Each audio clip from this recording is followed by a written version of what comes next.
Alright gang, I'm back again, and I wasn't expecting to have to do this, but I found mold in this brand new camper. And I'm a little embarrassed because I just built it, and I'm wondering how in the world did I get mold in here. Well, let me backtrack a little bit. Last weekend I was camping, and I laid down on the bed, and I reached up along here, and I felt cold and wet. And I thought, that's odd. I pulled the mattress back, and I saw mold up along here under the window. You can see some black spots. White puffy mold. I was like, oh my gosh, you got to be kidding me. Alright, so what I've found out, or what I've reasoned, is that these slots, these drain back slots, were overwhelmed when we had some really monsoon rains a couple weeks ago. I mean, day after day for about 6 days in a row.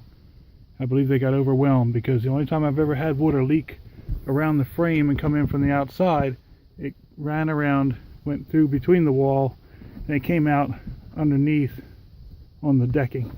Now this is the bunk over the cab, as you can see. So I don't know how many of us truck campers have mattresses right up against the wall underneath the window, but I do. And this is on both sides, only a little bit on this side, and really disappointing on this side. Okay, so I thought to myself, what can you do? You can check it during a really heavy rain. You can make sure it's sealed good from the outside, and you can make sure the mattress is away from the wall, because it might even pick up condensation that way. So I thought, what can I use? Something to hold the mattress away from the wall, let some air in there, let it dry.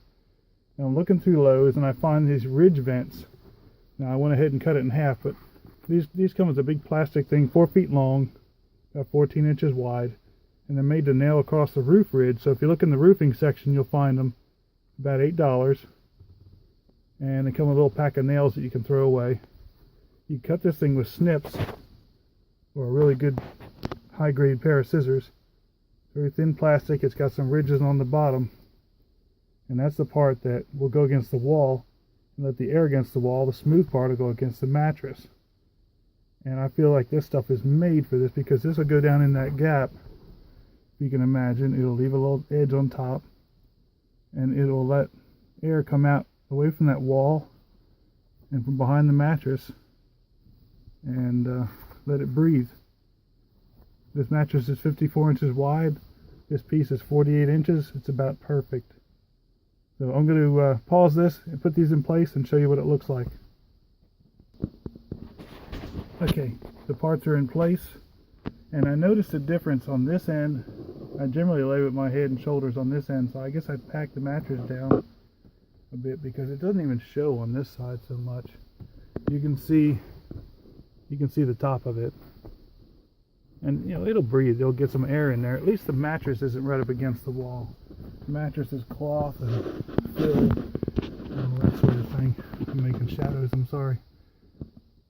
But there you go, and you've got this flat area in this grate. At least I think it's great. And it holds the mattress away from the wall, lets some air circulate through there. So even if water gets in there when it's in storage, or during a bad storm, maybe a few drops, it'll have a chance to air out before it can make mold.